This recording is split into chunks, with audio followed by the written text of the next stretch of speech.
The interesting thing about vectors is that they allow us to make calculations in 3D space really, really easily. So let's try to define what a vector is. We're going to go final point minus initial point, and that's going to give us vector PQ.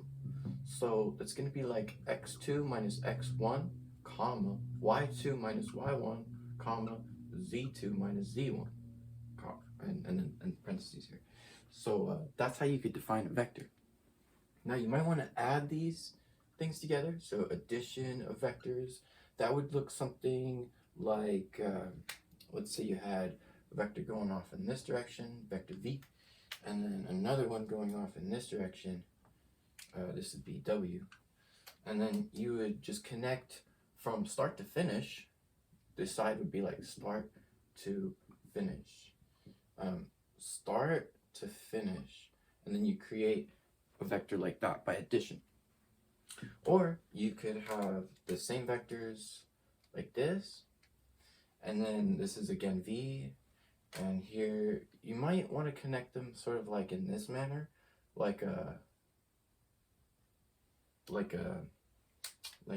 together like that, and then you kind of make a little parallelogram.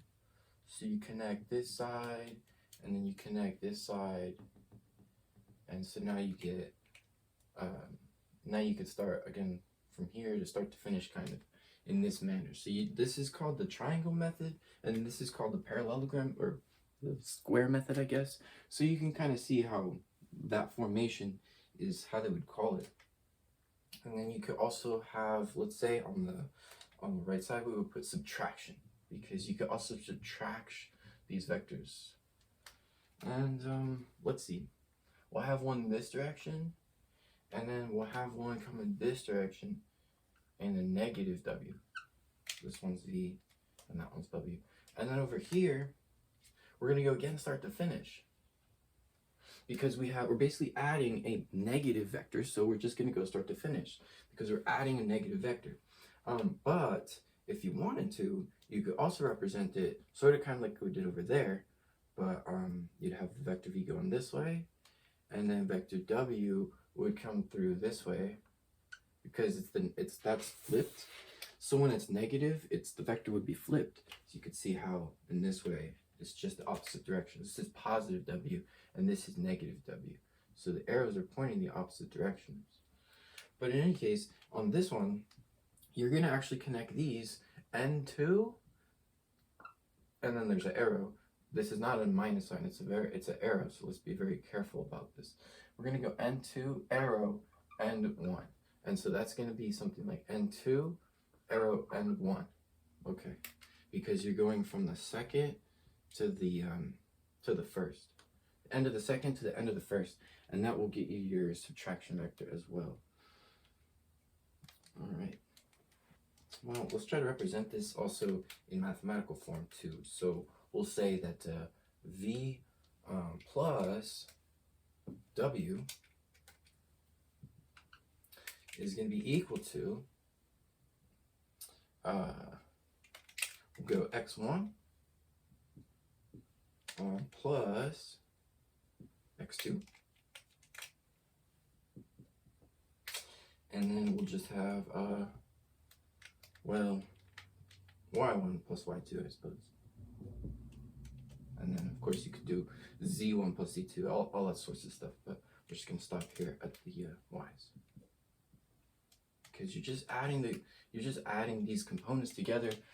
You don't have to worry too much. It's really easy to add these things together, subtract them. You just add their x values, add their y values, and those components nice and easily add together. You could do that for a z, you could do that for 4 dimensions, 5 dimensions, just add them. It's like so simple.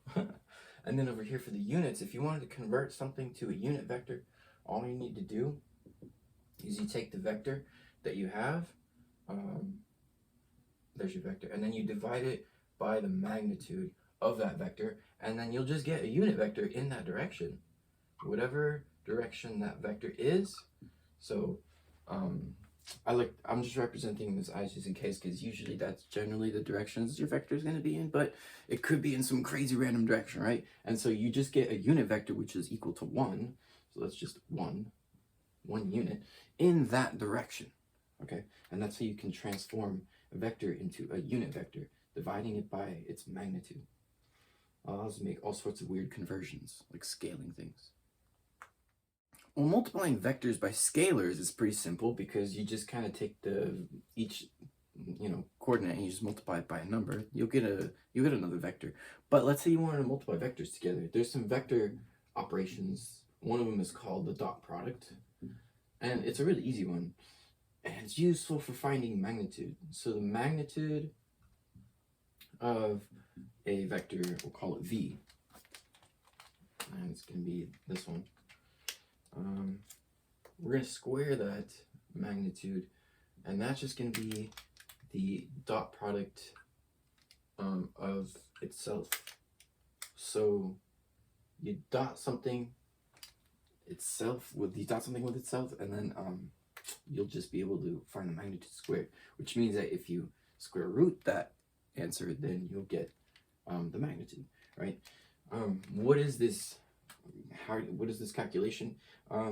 Notice this arrow right here. It's going to prove that if we go, v minus w, we're going to be able to find this particular length like this. So let's say we had d. This is length d here, and this is d. So it's going to be the square root of, we're going to go x2 minus x1. So x2 minus x1, this, and then this is going to be in red here, because you can see how this is just these points subtracting from each other in the x's, and then we're going to just kind of go ahead and square this, and then plus, you guys know the distance formula, a squared plus b squared equals c squared. So a squared plus b squared is going to be the next point, which is this one. So y2 minus y1, and then this is going to be squared here. That's it. And then you just take the square root of that and you'll get the distance. Bam! So that's how the dot product works. In fact, that is the dot product, essentially. And there's another way to rewrite this dot product. This is all just ways to rewrite the dot product. Okay. Another way is to just say u dot v is equal to, I'm going to say double I plus double j plus double k. Because this is the third way that you can use the dot product. There's many ways. Look, you dot two vectors together, and all you're doing is you're multiplying x by x, or I by I rather, and then you're multiplying the y by y, and then they're multiplying the z by z, and you're just gonna add them all together like this. You can ignore all the other components. So if you dot I with j, it's just gonna be 0. All right, it's pretty important. If you dot I with j, if you dot I with k, if you dot these things with the other dimensions, they're going to be 0 because every dimension is going to be 90 degrees to itself. So, yeah, so that's pretty crazy. So that means you're left with the only things that matter are the components that are in the same dimensions. You multiply those things together, and then the next two, and then the next two. And everything else cancels out. This is easy. This is another good way to rewrite the dot product. Okay, and then let's take this one. We got u dot b is going to be equal to the magnitude of u v cosine theta. And of course, we know this one to be another way to sort of say this is work, because that's from physics. We could say that's the work formula. There's also a way that we could figure out what the angle between two vectors is. If you just divide the dot product by the two magnitudes, you'll get the cosine, and you can work for that, solve for this angle here. So that's another way that we can use the dot product. I drew this little diagram here. This is a vector in this direction, and if you had another vector that was parallel to it in this way, or anywhere along this direction around here, you'd get a positive dot product if you dot those two vectors. But as soon as it becomes exactly 90 degrees in this direction or in that direction, the dot product will equal 0. And if you get any vector in this direction, all these will be negative. So this is a good way to find orthogonal or perpendicular vectors, because u dot v will be equal to 0. So this is another way you can use the dot product. There's also this crazy thing called projections. And, well, let's say we wanted to figure out how much of this v we had in the direction of u, sort of like this. How much of this v do we have in that direction? There should be this angle between them here, and a little bit of a distance there, right? But if we wanted to know this component of u, it's kind of the scaled version of u. Scaled version of u. And we could say that because, let's see, look, we're just shrinking u. But we write it as a projection of v onto u, like this on the bottom. And then you just say that's equal to this, it's a scalar here. This is a scalar times the vector u on this side. And so that's again why it's sort of a scaled version of u, because here's your scalar and here's your vector u. This is a vector. And we can represent the top side of this scalar piece like this. So u dotted with v, and then we're going to, on the bottom, take the magnitude of u and square that. So that way, yeah, so that's going to be our scalar that we can use when we multiply vector u, and then we get this projection. This is kind of a very interesting way to scale down u. And sort of the direction of u, you get this sort of v component in that direction of u. All right, and if we want the magnitude of this, this is going to give us a vector right here, okay? But if we want the magnitude, then we're just going to get the projection of v onto u. Magnitude form is going to be equal to, we're going to have just u dotted with v, and then we're going to divide that by the magnitude of u. All right, and that should give us the projection magnitude, and that's just another way that we can use the dot product. It's a scaled version of u, component of v. This is very interesting ways that we can use this dot product. Let's look at a more interesting operation. It's going to be the cross product. Now you can only do this with 3 by 3 matrices, so keep that in mind. And then this also follows the right-hand rule. Now the right-hand rule is going to be something like this, where if you have a thumb sticking out this way, 4 fingers this way, that's your right hand, and you're going to cross it like this, right, as you're closing your hand, kind of, then you have a vector pointing in that direction, which is going to be the answer to the cross product. So that's going to be the right-hand rule for this.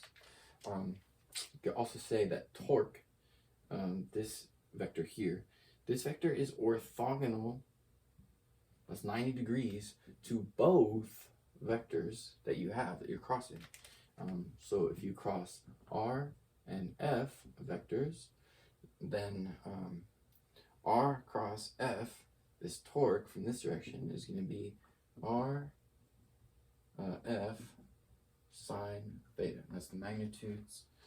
Now, if you swap the order of these two vectors, then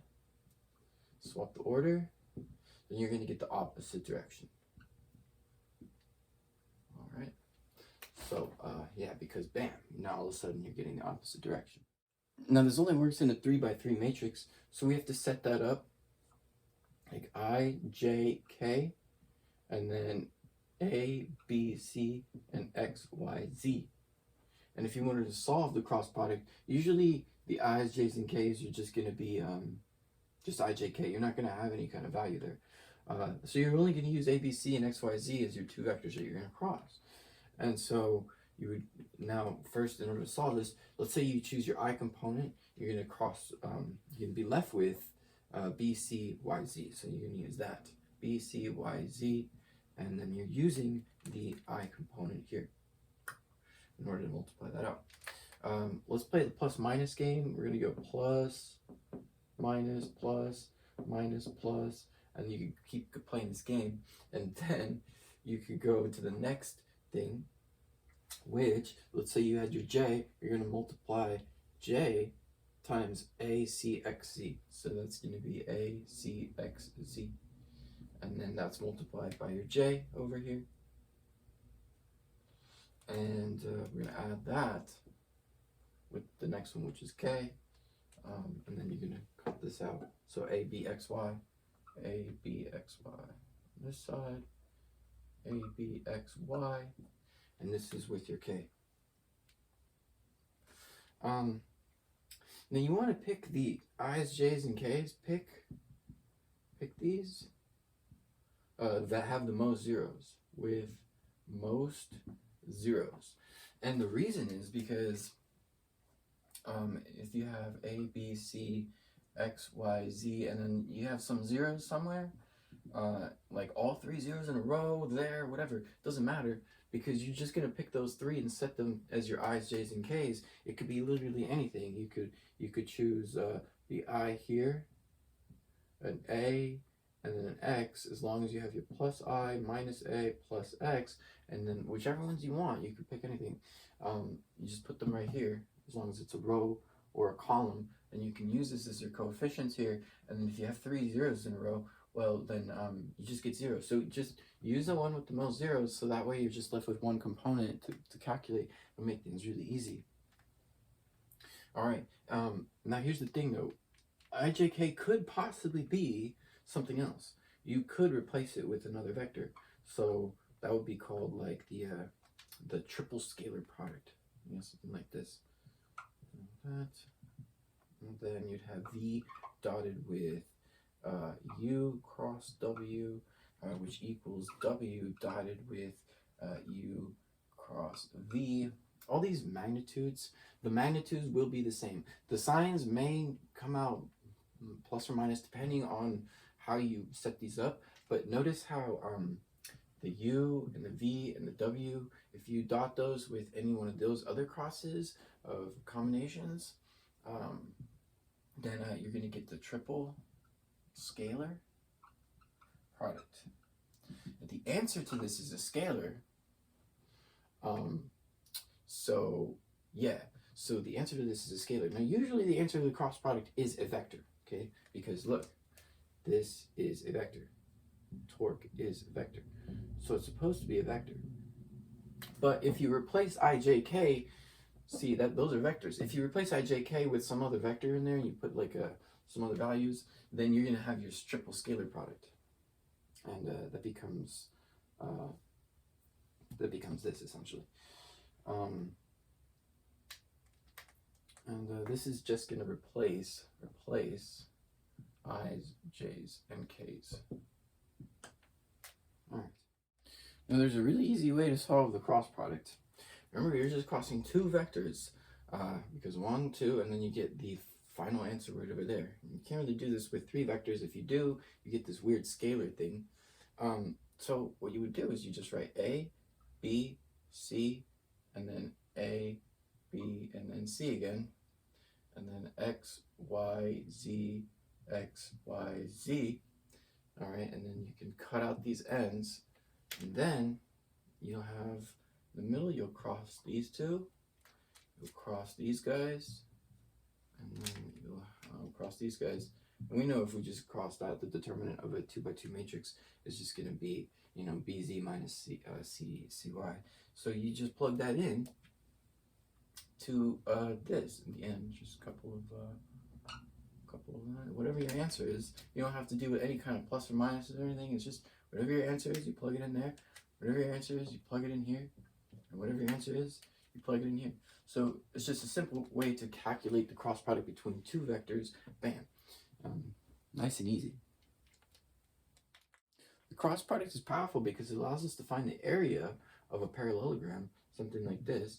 So you just cross the two vectors, and then you take their magnitude, and you get the area. Now really what you would be getting is a big vector that's in the upward direction here. So you could think of this as a 2D plane, and then there's like this big vector sticking up there. That length is the area, so we're just taking the magnitude of that. And then here for the triangle, it'd be the same thing. But in this case, you want to divide that magnitude that you get here by 2. So it's just going to still again be u cross v, but you're going to divide that by 2. And then you can also use this for this thing called a parallelepiped or something like that.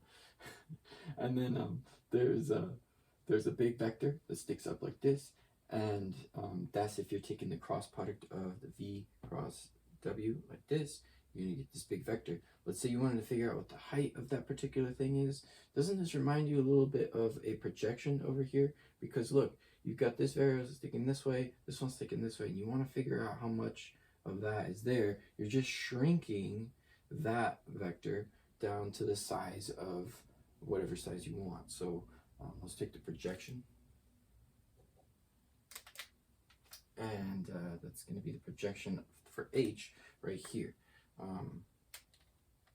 But you're projecting u onto the cross product of v and cross w. So it's this crazy thing. V and v, yes, v cross w. So you get this v cross w vector down here, which is this x thing, and then you're projecting u onto it. So that's that. But that's the height. So if you can calculate that, then you get your height. In order to calculate that, of course, you just go ahead and take the cross product, figure out what the magnitude is, or figure out what that vector is, and then you project that onto the vector by using projection right over here, and you'll figure out what the height is. Anyway, if you wanted to find the volume, it's probably a little simpler to do this one, but it's essentially u dotted with the cross product of v like that, which is going to be the triple scalar product. So once you figure out the triple scalar product, you will get the volume of this parallelepiped.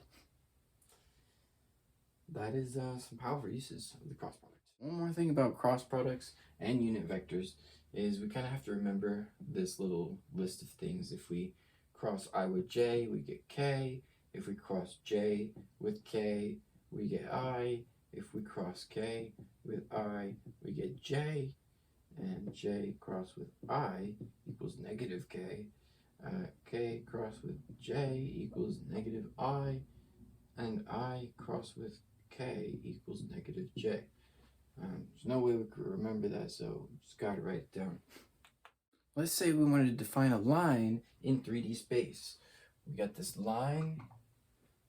We could represent it with x0 plus a t, and then comma y0 plus b t, and then comma z0 plus c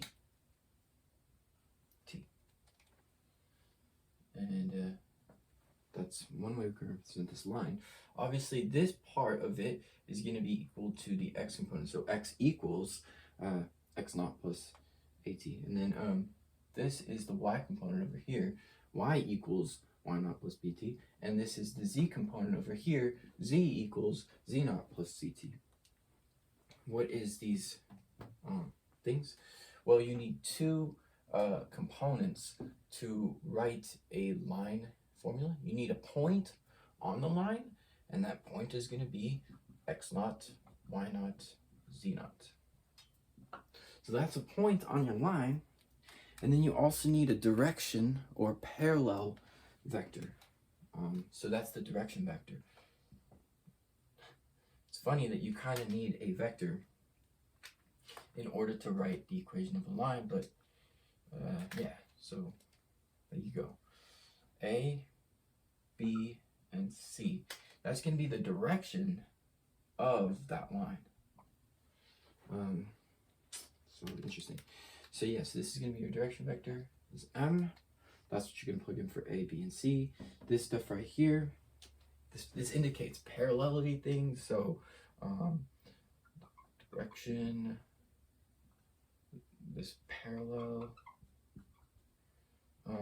This stuff would have the same ABCs or scaled. So what I mean is that any direction vector that's in the same direction of that line or a parallel line, anything like that, it would have the same ABCs or a scaled version of that. So multiply that by 2, by 3, by 4, whatever. You're going to multiply that thing or have that same, whatever. That ABC is going to be the same between lines if they're parallel.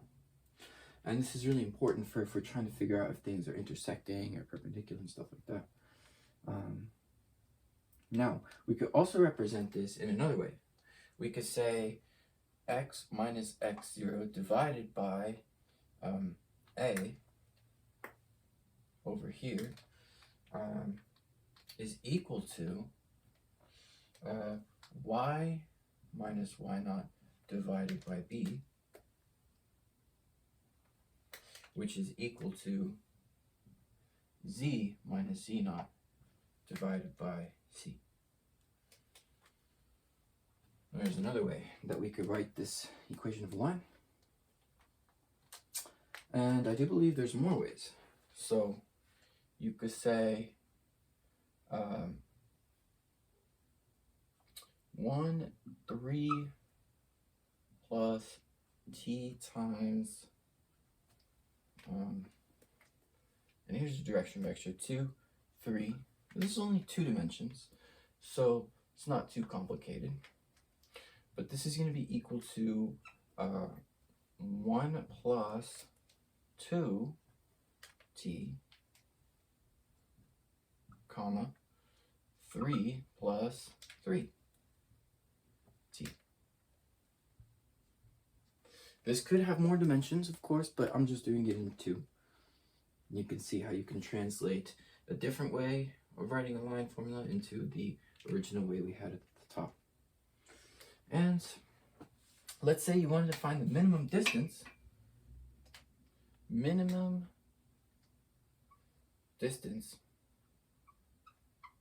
From point I, J, K. Just a random point, I, J, K. Let's say you want to find the minimum distance. So take that point, I, J, K. Subtract the point that's on a line. Cross that with the direction vector ABC, and again it's just the magnitude there. Divide that by the square root of a squared plus b squared plus c squared. I believe that's just the magnitude of the direction vector. So if you do that, you're going to find the minimum distance between a point and that line. This is pretty easy calculations.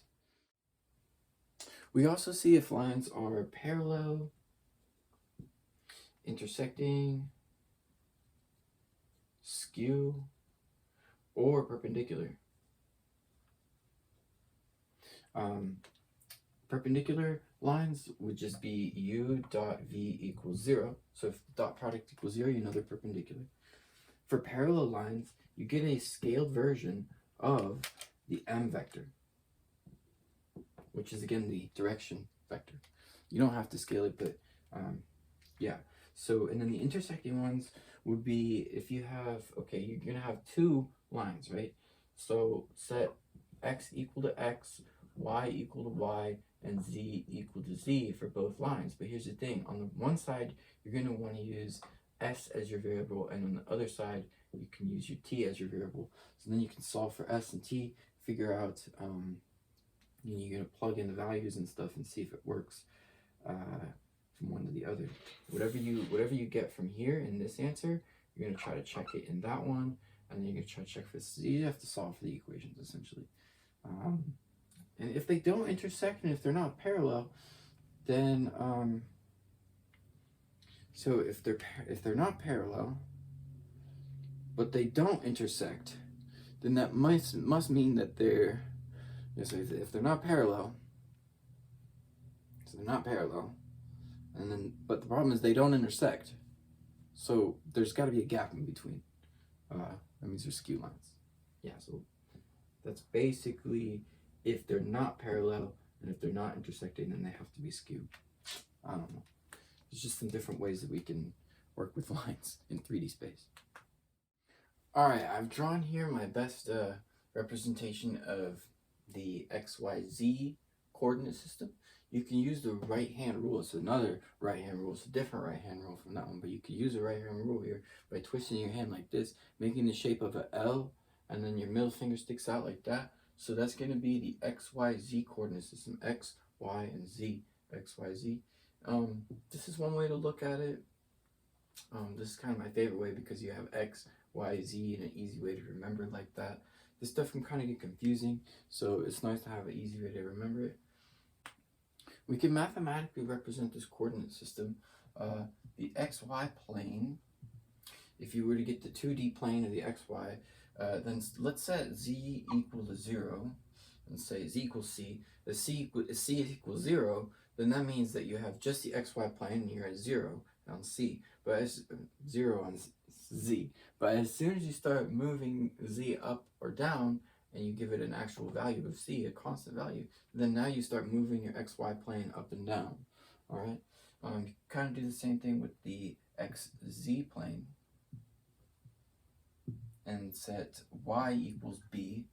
Well, let's set Y equal to 0. Now all of a sudden you have X and Z on this side. You could start moving it this or that way by setting Y equal to a constant. You could do the same thing with the YZ plane. And now you have X equals A. And let's say X was equal to 0. Now you have this plane in that direction. You can shift that or that direction. So that's kind of interesting. Now, in order to find the equation for a plane, we need to first have a plane. And then we need to have 2 points on the plane, one that's XYZ and one that is ABC. And then we're just going to draw a vector from that one to that one. And we're going to take the normal of the plane. And then we're going to sort of basically do this operation. So we're going to, so XYZ minus ABC, point ABC, and then we're going to dot that with the normal. And this is supposed to be equal to 0. So the equation for a plane,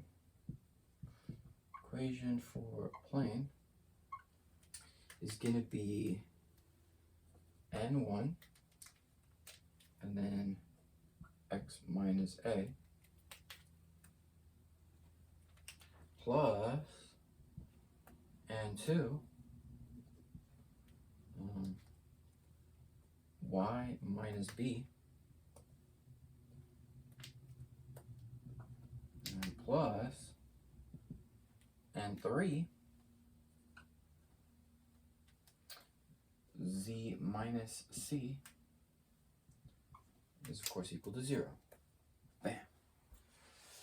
And you could rewrite this by saying N1 X plus N2 Y plus N3 Z coefficients of x, y, z are just the normal vector, plus, once you start multiplying all this stuff out, you're going to get some random number. You can add it all up to get a constant. The d has nothing to do with the normal vectors, but it's just basically, yeah, you just set that equal to 0, and boom. So that's a couple different ways that you can rewrite the equation of a plane. Keeping in mind that parallel planes have the same normal. Parallel planes have the same normal. And if we wanted to find intersecting planes, let's say you had a plane like this, and then there was a plane intersecting it over here. The thing is, there would be a line of intersection over here. Okay, so over intersecting plane. But both planes are going to have this normal vector sticking out. One of them is going to be normal this way, and one of them is going to be more normal, in this direction. Normal that way. But you're going to basically cross the two normals, and then you're going to get a direction vector. Bam. So there's your direction vector. And then all you need is a point that's on that line. The point that's on the line, that's also going to be on both planes at the same time. So in order to get that point, you have to eliminate variables. You might set, like, say z equal to 0. You basically have to solve the system similar to what we did over there for the intersecting thing. You just have to solve the system of equations in order to find the intersecting points. But you do that, and now you can find intersecting the line of intersection right there. And let's say you also wanted to find the minimum distance between, say, a point x0, y0, z0. Between that point and a plane, all you need to do is take an absolute value of, you're going to go the normal 1 times x0 plus normal 2 times y0 plus normal 3 times z0, and then plus the d value that we had.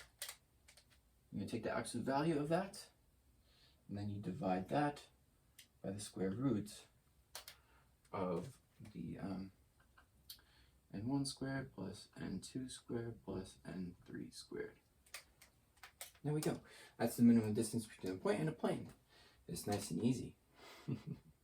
So as you can see, all the math that we do in the vector space is very simple. There shouldn't be any confusions about any of these things. I mean, maybe a few complicated, deeper algebraic things, but the vector math is actually pretty simple. And this is kind of how we can calculate things in multiple dimensions. That's pretty fun.